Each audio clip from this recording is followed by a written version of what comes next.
আসসালামু আলাইকুম। আজ আমি ভিডিওতে আইছি আপনাদের সামনে, কিন্তু ভিডিওটা ধাক্কা দেবেন না, দয়া করে ধাক্কা দেবেন না প্লিজ। আমি কিছু কথা বলবো, আপনারা শুনবেন। হ্যাঁ, সুতরাং আমার পরিবারের কথা বলতেছি। আজ আমার পরিবারের, আমি যাই টিকটক বানাই, ভিডিও বানাই, আমার পরিবারের কাছে অনেক কাটা হয়ে আমি দাঁড়াছি। তাই আমার পরিবার যারা আছেন, আমি তাদের উদ্দেশ্যে কথাগুলো বলতেছি। আপনারা আমারে সবাই ক্ষমা দৃষ্টিকে দেখবেন। আমি এমন কোনো কাজ আমি করি না যে সমাজের বাইরে কাজ করি, তা না।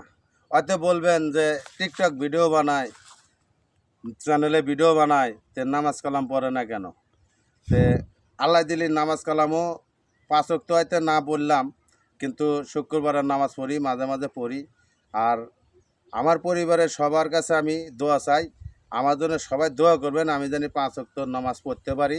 হ্যাঁ, আর 5 মই আর কয়দিন, তে আমি একটু মানে বিনোদন দেওয়ার জন্য আপনাদের মাঝে আমি আসি, দুই একটা ভিডিও বানানোর জন্য।